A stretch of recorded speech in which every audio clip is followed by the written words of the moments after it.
दो तीन बड़े बुनियादी प्रश्न खड़े हुए। अगर विपक्ष ये कह रहा था कि आरक्षण खत्म हो जाएगा, संविधान खत्म हो जाएगा, तो मैं लक्ष्मीकांत वाजपेयी भाजपा के नेता हैं और 2014 में अब तक के इतिहास की जो सबसे बड़ी सफलता जब भाजपा को मिली थी लोकसभा के चुनाव में, तो लक्ष्मीकांत वाजपेयी ही अध्यक्ष थे। पांडे जी याद है ना? हाँ, तो वही अध्यक्ष थे। उन्होंने कहा, माना है लक्ष्मीकांत वाजपेयी ने कि हम घरों में जाके दलितों के इस नहीं समझा पाए उनको, ये काम तो करना होगा ना, ये रील बनाने से ही काम चल जाएगा और धकाधक फेसबुक इंस्टा करने से। मैं मान लेता हूं कि दलितों के बीच में ये बात प्रचारित हो गई थी, तो कोई भी बात प्रचारित हो जाएगी, आपके खिलाफ जाएगी, आप उसका खंडन नहीं कर पाएंगे। बाद में समीक्षा करेंगे तो काहे की समीक्षा होगी? ये आरक्षण का मुद्दा एक दिन में तो बना नहीं, ये तो चुनाव से पहले से चल रहा है। ऐसा क्यों? मैं उसमें भी नहीं जाना चाहता कि हालांकि बात चुनावी दृष्टि से नावेद शिकोह ने जो कही बिल्कुल सही कही। माइनॉरिटी का वोट 90 to 95% कास्ट हो रहा है एक पॉलिटिकल सेक्शन के लिए, क्या? और मेजॉरिटी का वोट पढ़ी 50-52% रहा है, वो भी कई जगह विभाजित है। ये विषय तो है, इससे आप इनकार नहीं कर सकते। ये फिर भाजपा के ऊपर बात आती है,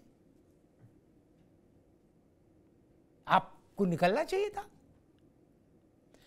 और एक उत्तर प्रदेश में की राजनीति में एक बड़ा परिवर्तन आना ही था। मैं उस पड़ाव की प्रतीक्षा कर रहा था जो नावेद जी कह रहे थे, मुझ बात से सहमत हूं, लेकिन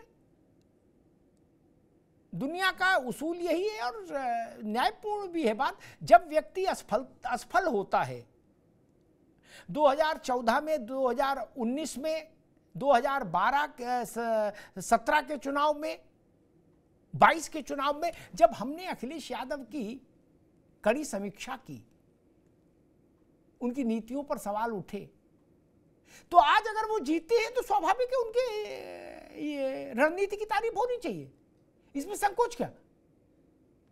कपिल सिंह जैसे तमाम हमारे मित्र हमारे शो में बैठे, जिसमें मैंने बिना किसी लाग लपेट के हमेशा कहा कि एक बार अखिलेश यादव को अपने दम पर पार्टी को जिताना होगा, एक बार जिता के दिखा देंगे फिर ये नेताजी हो जाएंगे। आज मैं ये कह रहा हूं कि अखिलेश यादव नेताजी हो गए। पांडे जी, अखिलेश यादव नेताजी हो गए, लिख लो ये बात। मैं 4 तारीख से पहले ही नहीं कह सकता था, उससे पहले वो मुलायम सिंह जी के पुत्र थे, क्या? अब वो सपा में नेताजी हो गए। मैं समझ नहीं पा रहा कि बीजेपी इस बात को क्यों नहीं आहट इसकी जान पाई कि बसपा का हाथी धीरे धीरे धीरे धीरे अंडरग्राउंड हो रहा है। क्यों नहीं समझ पाए? या आपने चूड़ी इतनी कस दी थी कि वो अंडरग्राउंड हो गया? बोले बवाल काटो, चलो यार, क्या? तो मैं एक सुझाव दूंगा बिना मांगे, रोचक सुझाव है पटेल जी, आगे से गांठ बांध लो, जिसके भरोसे आप चल रहे हो उसकी चूड़ी इतनी टाइट ना कर दो कि वो बैठी जाए बेसमेंट में जाके छुप जाए। हाथी का यही हुआ, हाथी को गन्ना अन्ना खिलाए रहते, कहते ना डरो नहीं, डरो नहीं है, खाओ मस्त रहो, क्या पानी पिलाओ, तो हाथी कुछ जगह आपको जितवा देता। आप जब मिले हाथी को लाल लाल आके दिखाएंगे, हाथी मारे डर के बैठ गया अंदर, क्या? बोलो छोड़ो यार बवाल काटो। नहीं पांडे जी, वो जो वो आया था नौजवान आनंद का बेटा, बहन जी का भतीजा आकाश, आपने उसको, अब मैं नहीं कह रहा, लोग कह रहे कि आपकी नाराजगी की वजह से ही उसको बहन जी ने कहा चल वापस अंदर चल, और कुंडी बंद कर दी कमरा में बैठा के, उसको बोला बाहर नहीं आना चुनाव तक। क्या? मुझसे समझदार लोग कह रहे कि अगर वो लड़का उत्तर प्रदेश भर में घूमता तो हाथी को कुछ खड़ा करता, 10-10 हजार भी वोट मान लो बढ़वाता कहीं अपनी पार्टी के, तो आप 17 सीटें इनसे छीन लेते। मैंने गुणा भाग कर लिया, 17 सीटें आप कपिल श्रीवास्तव से छीन लेते तो आपकी मूंछ ऊंची रहती। लेकिन मैंने पता किया बसपा के मित्रों से, क्यों बोले भाई साहब ऐसी लाल लाल आंखें दिखाते थे, फिर छोड़ो क्या, इतना चलो इतना मत चलो, ये बोलो ये मत बोलो, ऐसे कपड़े पहनो ऐसे मत पहनो, ये नाश्ता करो वो ये मत करो। बोले हमने छोड़ो ससुर बवाल काटो क्या। तो बहन जी भी 2-4 जगह गई और बिल्कुल ऐसा ठंडा ठंडा कूल एक भाषण था उनका, वो दे देती थी, कहती थी ठीक है।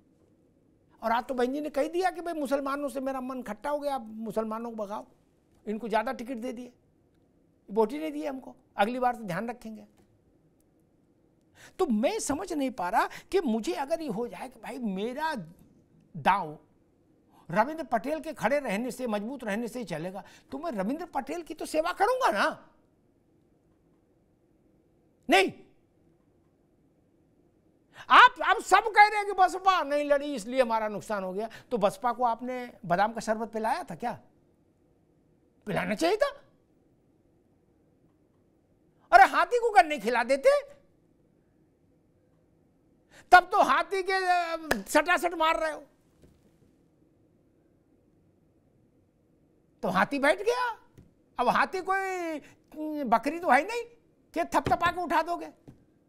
बैठ गया तो बैठ गया, हो गया कांड, लग गई लंका। मैं फिर कह दूं, समाजवादी पार्टी के मित्रों से भी कहूंगा और अखिलेश जी से भी, ये सफलता अभी दीवार कच्ची है, ईंटें चुनाई हैं, चुनाई हो गई है कपीश बाबू, प्लास्टर होना है, फिर तराई होनी है 10-12 दिन, तब जाके मजबूत होगी। क्या हाथी खड़ा हो गया, उसको अगर मान लीजिए ठीक ठाक ऊर्जा मिल गई और वो खड़ा हो गया, तो ये डायनामिक्स बदल भी सकता है उत्तर प्रदेश में। हाँ, और अगर हाथी ने मन बना लिया कि नहीं अब हमें वानप्रस्थ में जाना है, सन्यासी लेना है, तो स्वाभाविक है उत्तर प्रदेश में एक बड़ा सेगमेंट खाली होगा ना। एक दौर याद कीजिए नावेद भाई, जब समाजवादी और मायावती की पार्टी बराबर की हैसियत के थे काशीराम मुलायम सिंह के समय में। बसपा छोटी पार्टी थोड़ी न थी। 4 बार मुलायम सिंह जी के परिवार में चीफ मिनिस्टरशिप रही, 4 बार बहन जी के पास रही। उन्होंने जैसे जैन संप्रदाय में संथारा है, अगर मैं सही याद कर रहा हूं शब्द, कि भाई ठीक है, जो जैन मुनि होते हैं पांडे जी, वो एक कमरा में अपने को बंद कर लेते, भोजन पानी छोड़ देते हैं, तो धीरे धीरे धीरे धीरे क्या, अब मान लीजिए ऐसे ही बसपा ने फैसला कर लिया तो अलग बात है, लेकिन अगर बसपा खड़ी होगी तो फिर हलचल होगी। और इस बात से मैं संतुष्ट हूं, मेरी विजडम कहती है कि अखिलेश यादव के पार्टी के पास बीएसपी का वोटर ठीक ठाक गया है। पांडे जी जीत का कंपोजिशन बता रहा है, इलाके बता रहे हैं कि बिना बसपा के वोटर के जीत नहीं हो सकती थी। और फिर अंत में मैं कहूंगा कि ये अभय सिंह, मनोज पांडे, राकेश प्रताप, विनोद चतुर्वेदी, पूजा पाल, इनको आपने राजा बाबू बना के फौज फाटा दी, क्या किया इनने? रितेश पांडे, अंबेडकर नगर, क्या ये भी एक संदेश है शायद देश प्रदेश का कि चुनाव के इर्द गिर्द पाला बदलने वालों के पक्ष में नहीं? स्वामी प्रसाद मौर्य का हश्र इस मेरी बात पर मोहर लगा रहा है। क्या घर के रहे न घाट के। धन्यवाद। एक छोटा सा ब्रेक, विज्ञापन के लिए फिर लौट रहे हैं। Where the software engineer meets the cool UI UX designer, meets the gifted content writer to create the big dream. The world comes together at Sharda University. So where are you?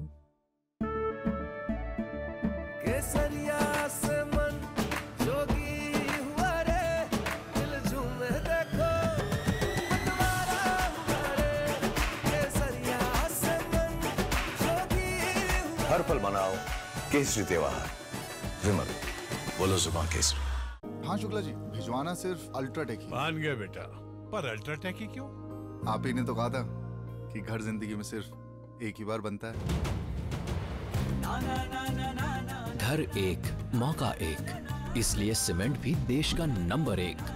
UltraTech, India's number 1 cement. झंझनाहट से जल्द आराम पाएं। Sensodyne rapid relief के साथ।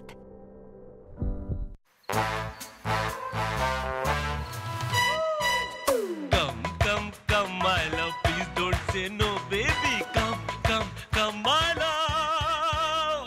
वी-गार्ड के air coolers extra large cooling pads के साथ जो अच्छों को ठंडा करे। V-Guard air coolers, long lasting cooling.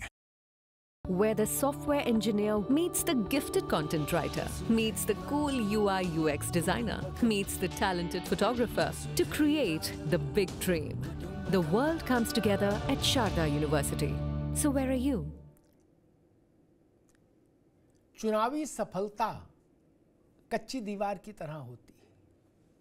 उसे तराई चाहिए, उसे समय चाहिए पुख्ता होने के लिए, मजबूत होने के लिए।